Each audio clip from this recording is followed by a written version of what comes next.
Nouveau JT Business sur votre télévision. Merci, madame, messieurs, de nous rejoindre à l'instant précis sur Arc-en-Ciel Télévision.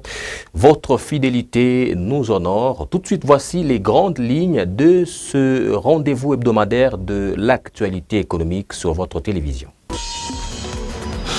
À l'Assemblée nationale, les élus du peuple ont finalement adopté à l'unanimité le projet de loi portant reddition des comptes 2023 ainsi que le projet de loi rectificative de la loi des finances exercice 2024, respectivement présenté par le ministre d'État au budget Aimé Boji et son collègue des finances Doudou Fwamba. L'adoption de ces deux textes intervient après le débat général sur ces deux projets de loi. Les détails sont à suivre. Et pendant ces temps, à l'Assemblée provinciale du Haut-Katanga, le ministre provincial des Finances, John Kitonge, était devant la représentation provinciale pour présenter l'économie du projet dédié portant rectification du budget provincial, exercice 2023. Vous suivrez les explications dans ce journal. Enfin, vous suivrez également l'invité business. Il s'agira de Dior Mahoussa, président de l'ASBL, revendication des commerçants de l'espace Grand Congo. Dans cet échange qu'il a accordé à votre télévision, il est revenu notamment sur la faiblesse de la loi sur l'exercice du petit commerce en RDC, une loi qui accorde l'exclusivité aux nationaux de pouvoir exercer la vente en détail. Voilà tout pour les titres. Cordial, bienvenue à tous. Et pour commencer, à l'Assemblée nationale, le débat général relatif à l'exécution de la loi des finances exercice 2023 est clos. À la plénière de mercredi dernier, lors de sa prise de parole, le député national Christian Mwando Simba a signalé un désordre total dans l'exécution des dépenses en mode d'urgence. Brigitte Massangila nous explique. Selon l'élu de Moba, dans la province de Tanganyika, plus de la moitié de dépenses budgétaires, soit plus de 51,2%, ont été effectuées en procédure d'urgence, une pratique qui, selon lui, dénote les mauvaises pratiques, sans respect ni de la loi, ni des priorités, ni de la chaîne de la dépense, ni des plafonds fixés. Cela signifie que plus de la moitié des dépenses du budget 2023 ont été effectuées sans que les structures habilitées ne constatent l'obligation de payer, sans que le ministère du budget ne vérifie la conformité des dossiers et l'exactitude des montants à payer, regrettent les députés. En effet, les minima prévus en recettes n'ont pas été réalisés et les dépenses ont été exécutées dans un désordre total, sans aucun respect ni de la loi, ni des priorités, ni de la chaîne de la dépense, ni des plafonds fixés. J'en veux pour preuve le paiement de 51,2% des dépenses du budget, plus de la moitié des dépenses du budget exécutées en procédure d'urgence, c'est-à-dire plus de la moitié des dépenses du budget 2023 ont été effectuées sans que les structures habilitées ne constatent l'obligation de payer, sans que le ministère du budget ne vérifie la conformité des dossiers et l'exactitude des montants à payer. Ces dépenses en mode d'urgence sont effectuées en dehors de la chaîne de la dépense, c'est-à-dire par des simples lettres du ministre des Finances au caissier de l'État, comme dans une véritable république bananière. Le Parlement a également pointé du doigt le rôle du ministre des Finances, accusé d'avoir mis en place un système opaque qui favorise les détournements. Par exemple, le ministre des Finances a pu procéder au remboursement de la dette publique intérieure par procédure d'urgence pour la somme de 778 milliards de francs congolais, dont 451 milliards de dettes commerciales non certifiées. Le paiement de la dette commerciale exécuté en dépassement de 504% des crédits alloués. Ceci aurait été impossible en respectant la chaîne de la dépense. Les députés dénoncent également la négligence des projets de développement à l'avantage d'autres dépenses moins importantes. L'élu de Moba a regretté le fait que l'exécution du budget 2023 a oublié les provinces. Ces dénonciations viennent mettre en lumière les dénonciations de plusieurs structures qui dénoncent l'exécution opaque de la loi des finances caractérisée par les pratiques de corruption. Moi, c'est Katembo Tadé, l'autre Katembo Désiré. Voilà.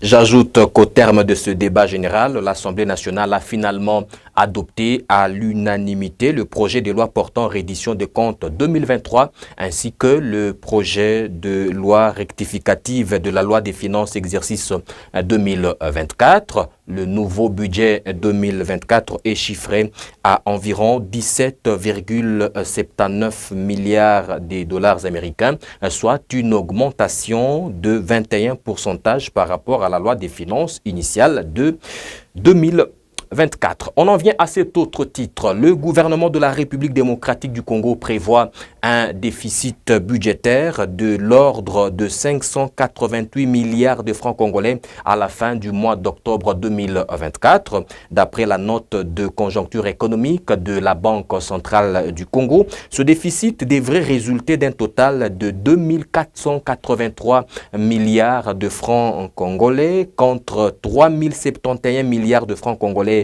en dépenses. Merveille Mouhemba pour le commentaire. Cette situation budgétaire met en lumière les défis économiques persistants auxquels le pays fait face. Les dépenses publiques continuent d'augmenter, notamment en raison des frais de rémunération et des dépenses exceptionnelles. En effet, une part significative des recettes est allouée aux salaires, dépassant les normes établies par le ministère du Budget. Les experts soulignent que la gestion des finances publiques serait marquée par un manque de transparence et d'efficacité. Les dépenses non conformes aux normes aggravent les déficits, rendant nécessaire un examen approfondi des pratiques budgétaires. Les déficits prévus en octobre 2024 s'inscrivent dans une tendance préoccupante observée au cours des derniers mois. En septembre 2024, les pays avaient déjà enregistré un excédent budgétaire temporaire, mais cela n'a pas suffi à compenser les déficits antérieurs. La hausse continue de la dette publique qui atteint 10,8 milliards de dollars au deuxième trimestre 2024 pose également un risque pour la stabilité économique. Les emprunts nécessaires pour financer les déficits pourraient aggraver cette situation. Les perspectives économiques restent incertaines avec des prévisions de croissance du PIB dépendant fortement des fluctuations des prix des matières premières. La RDC doit diversifier son économie pour réduire sa vulnérabilité. Les autorités congolaises doivent donc adopter des mesures rigoureuses pour maîtriser les dépenses et améliorer la collecte des recettes. Une réforme approfondie du système fiscal pourrait contribuer à stabiliser les finances publiques.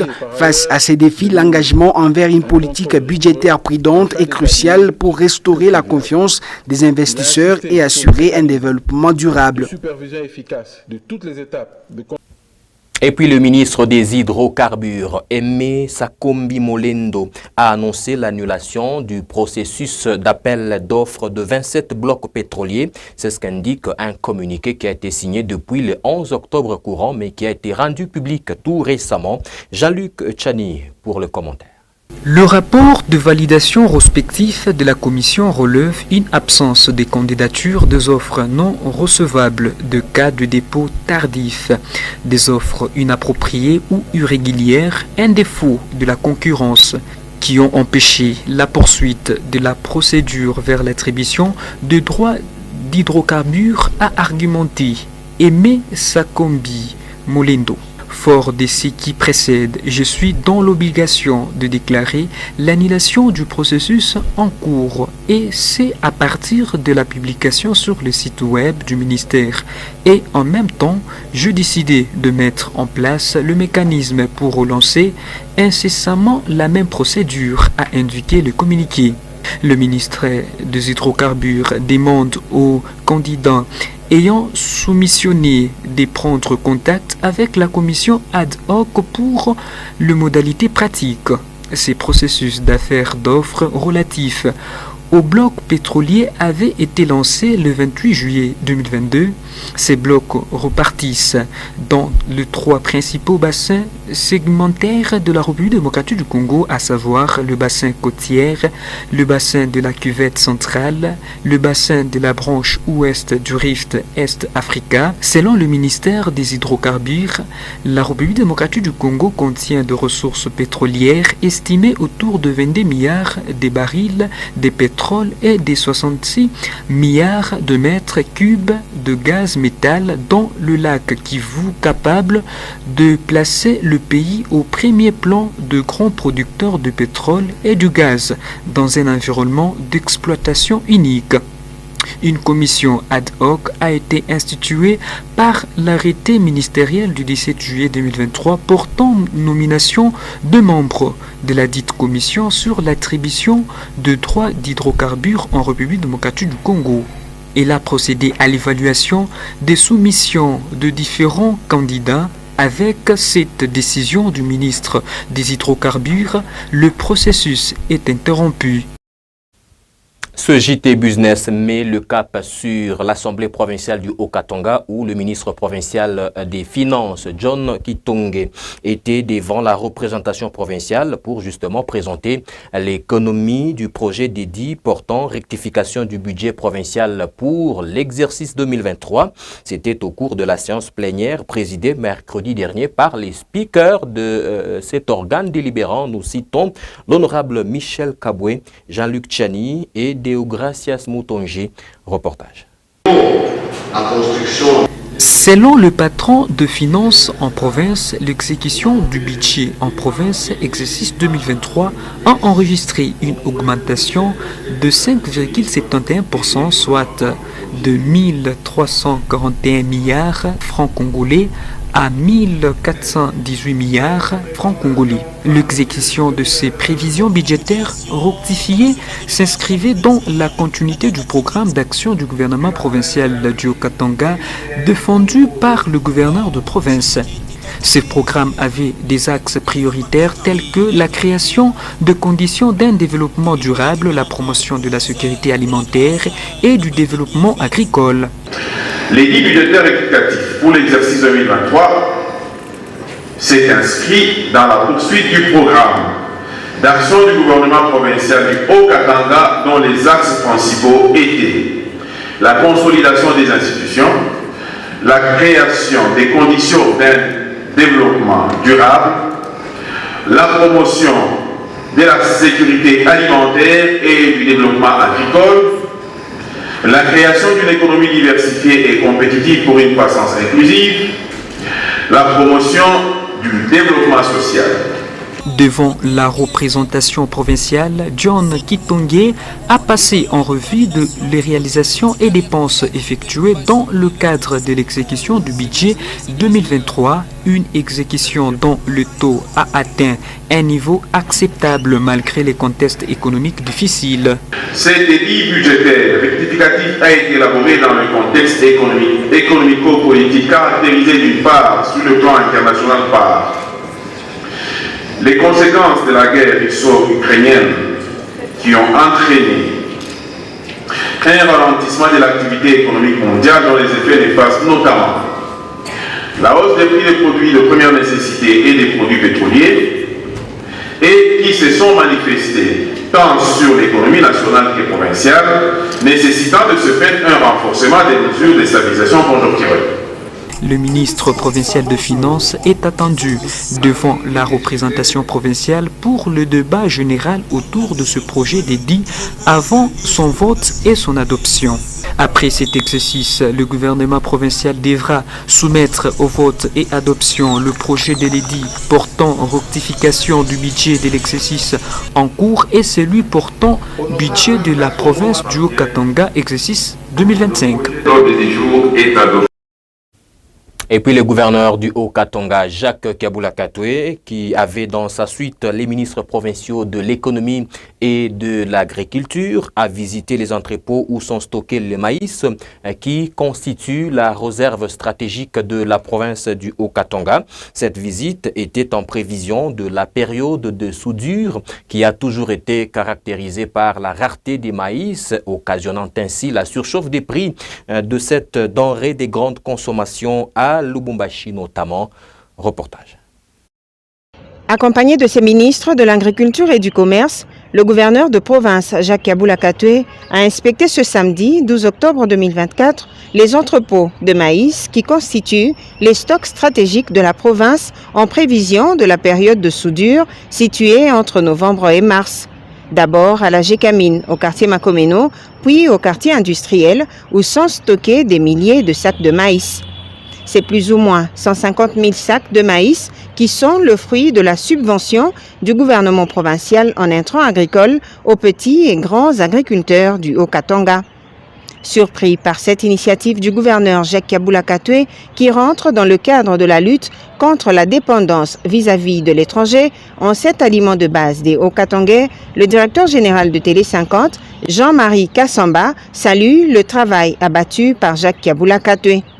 Le gouverneur qui, par ailleurs, remercie le président de la République, Félix Antoine Tshisekedi Tshilombo, pour son apport dans la subvention en intrants agricoles.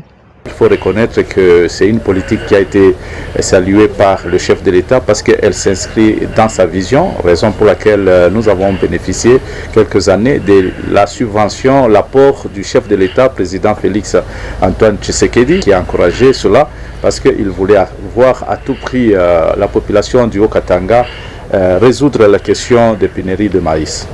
Alors, comme nous avons été frappés par une sécheresse, donc cette année, nous pensons que la crise, elle est là, elle s'est fait déjà sentir et il faudrait que nous soyons en mesure de répondre à cette crise.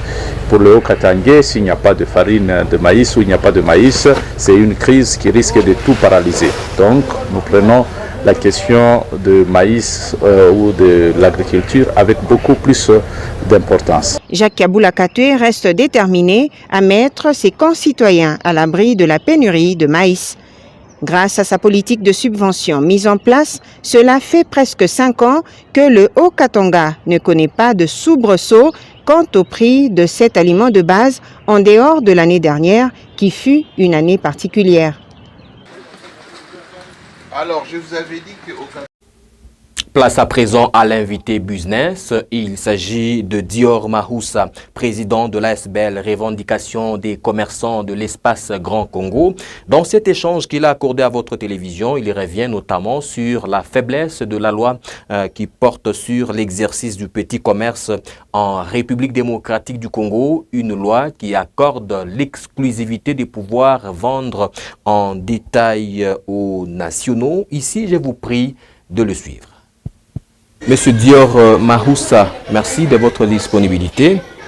C'est depuis août 1990 que la loi portant réglementation du petit commerce en RDC a été promulguée. L'esprit de cette loi accorde l'exclusivité de la vente en détail aux nationaux.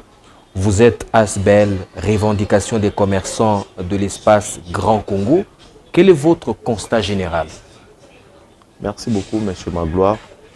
Nous avons constaté qu'il y a cette concurrence déloyale à travers nos partenaires parce que nous sommes déjà sur le terrain en tant que des opérateurs économiques. Nous avons remarqué cela, que les expatriés nous font ces petites guerres-là des coups bas en train de détruire l'économie du pays. Parce que cette concurrence déloyale, il y a certains articles que nous dépendons d'eux. Et lorsque nous fournissent, ils nous imposent un prix exorbitant. Et en même temps, ils sont en train de vendre le même article en détail. Alors quand ils vendent en détail, nous constatons que aux yeux des clients, ce sont les nationaux qui sont mal vus. Ils n'essaient pas de comprendre que ce sont les expatriés qui sont en train de jouer ces jeux-là. Aujourd'hui, ils sont partis très loin, M. Magloire, jusqu'à faire une vente en détail. Non seulement le détail, il y a le demi-détail, il y a aussi les demi-gros et les gros. Alors, dans l'esprit du législateur, Ouais. quelle est la signification qu'il donne au petit commerce? Quand on parle du petit commerce, nous voyons directement la vente de certains articles qui est exclusivement réservée aux nationaux. La vente en détail, vous voulez dire? En détail. En détail, et il y a aussi d'autres secteurs que les expatriés ne peuvent jamais y entrer. C'est réservé uniquement aux nationaux. Selon vous, pourquoi le législateur a choisi d'interdire aux expatriés de pouvoir vendre en détail ou mieux d'exercer le petit commerce? Pourquoi? Premièrement, d'abord, dans chaque pays, il y a ce qu'on appelle de lois, des ordonnances. C'est comme des garde-fous qui doivent protéger le peuple d'un pays face à certaines situations. Et l'État a le droit de refuser ça, question de faire évoluer l'économie et la stabilité d'un pays. Parce que si nous nous concentrons vraiment seulement aux expatriés, et une fois, il y a par exemple l'embargo, et une fois par exemple, on interdit aux expatriés de rentrer chez eux, et l'économie de ce pays sera down. Selon vous, d'après le tableau que vous avez tracé au début, Ouais. c'est-à-dire un constat malheureux sur le terrain, Très amer, oui. un constat très amer, à qui la faute finalement? Quant à nous, je dirais la faute est un peu partagée. Je dirais même à 70% s'engage l'État. Depuis l'ordonnance loi existe, ça n'a jamais été appliqué. Beaucoup de gens souffrent, beaucoup de gens crient de gauche à droite. Et on se demande réellement si cette loi existe. En tant que l'État, lorsqu'on vote une loi, nous devons voir son applicabilité et nous devons sentir réellement que nous sommes dans un état de droit. Pour finir, qu'est-ce que l'ASBEL, revendication des commerçants, propose pour que finalement cette loi précisément soit appliquée? Ça fait plusieurs dizaines d'années que cette loi est promulguée, mais sur le terrain, elle souffre de son application. Qu'est-ce que vous proposez finalement pour que cette loi soit appliquée? Qu'on puisse l'abroger, qu'on l'annule, qu'on cherche une autre loi? Qu'est-ce que vous proposez? Merci beaucoup, M. Magloire. Moi, en tant que visionnaire de cet ASBEL, j'ai une vision de pousser les choses. On ne doit pas annuler, mais nous devons pousser l'État à appliquer cette loi et nous devons sentir au moins cette loi en marche. Parce que l'État, quand il est en train de mettre les garde-fous, il doit avoir aussi les enjeux de cette loi. Réellement, si cette loi arrivait à être exercée, il y aura beaucoup de choses qui vont changer. Trop même. Parce que c'est parmi des lois phares qui protègent la population. Aujourd'hui, le président de la République lui-même l'avait dit, il pense à former des millionnaires et des partenaires et des entrepreneurs congolais. Comment y arriver si des lois pareilles ne fonctionnent pas? On n'aura jamais des millionnaires congolais si on ne les protège pas. Le président Fachi lui-même avait raison de dire ça, mais nous demandons en tant qu'ASBEL de passer en pratique. Une fois passé en pratique, vous allez remarquer que beaucoup de choses vont changer. Et nous allons planter nos sièges partout. Question de mettre la pression, question de rappeler à nos autorités, quelque part, il y a les gens qui ont besoin de votre accompagnement et quelque part, nous avons besoin de votre appui. Monsieur Dior, merci. Merci beaucoup, Monsieur Magloire. À moi de vous remercier. Dior Mahoussa, il est président de l'ASBEL, les revendications des commerçants de l'espace Grand Congo. Il était sur votre télévision. Trois titres en bref et en images dans la suite de ce JT Business. Tout d'abord, c'est dans l'enceinte de l'échangeur de l'IMT que le vice-premier ministre en charge de l'Intérieur, Jacques Chabani, a officiellement lancé la campagne agricole 2024-2025. Il était accompagné du ministre de l'Agriculture et Sécurité alimentaire en présence des opérateurs du secteur de l'agriculture. Jacques Chabani a mentionné que la campagne agricole lancée ce jour était une stratégie du gouvernement pour matérialiser la vision du chef de l'État, celle de réussir la revanche du sol sur le sous-sol, notamment à travers l'armée verte mise en place par le ministère de l'Agriculture. Pour le numéro 1 du ministère de l'Agriculture, l'heure a sonné pour que le Congolais prennent ou reprennent carrément les activités agricoles à travers le territoire national. Ensuite, le gouvernement de la République démocratique du Congo, à travers le vice-premier ministre en charge de l'économie nationale, a rassuré les opérateurs économiques du secteur pétrolier sur le paiement des manques à gagner dus à la nouvelle structure des prix lors d'une réunion tenue récemment à Kinshasa. Il a fait savoir que pour soulager le panier de la ménagère, le gouvernement congolais avait décidé il y a 2 semaines, en concertation avec les pétroliers, de baisser de 13% le prix du carburant à la pompe. Et en contrepartie, le gouvernement s'est engagé à payer aux pétroliers les manques à gagner dans la nouvelle structure de prix du litre de carburant. Celui-ci justement est évalué, le manque à gagner est évalué à 123 millions de dollars américains pour l'année 2023 et 217 millions de dollars américains pour 2024, soit un total de 340 millions de dollars américains que l'État congolais doit aux pétroliers. Et enfin, avant tout à fait autre chose, une enquête menée par la Guardia Magazine révèle les graves conséquences sanitaires de l'exploitation intensive du cobalt à Kolwezi sur la santé reproductive des femmes. Entre 2018 et 2023, la production du cobalt a augmenté de 63%, passant de 104 000 tonnes à 170 000 tonnes en raison de la forte demande mondiale pour ce minerai essentiel à la transition énergétique. Cependant, cette exploitation accélérée présente des risques environnementaux et sanitaires notables, particulièrement dans le quartier de Moussonoy. Nous sommes à Kolwezi dans le Lualaba. Et nous allons pratiquement parler autre chose. D'abord, voici à présent la tendance des prix des denrées alimentaires de grande consommation à Lubumbashi, la période du 15 au 19 octobre 2024. Un carton de cuisse poulet se négocie entre 95 500 francs congolais et 59 000 francs congolais selon les poids. Un carton de chinchard se vend à Lubumbashi entre 168 000 francs congolais et 113 000 francs congolais. Un carton de tilapia se vend à Lubumbashi entre 74 000 francs congolais et 42 500 francs congolais. Un sac de farine de 25 kg se négocie entre 55 et 48 000 francs congolais, alors qu'un sac de riz de 25 kg se vend à Lubumbashi entre 80 et 70 000 francs congolais. Et un sac de sucre de 25 kg se vend à Lubumbashi à 85 000 francs congolais. Un sac de braise se négocie entre 30 000 et 25 000 francs congolais.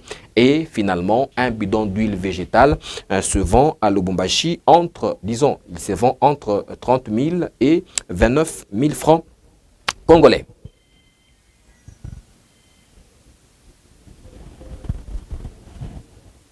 Ceci laisse place à une autre tendance. Il s'agit de la tendance des prix des produits miniers d'exportation de la République démocratique du Congo sur les marchés internationaux. La semaine du 15 au 19 octobre 2024, le cobalt se vend ou se négocie sur le marché international à 23 945 $ la tonne.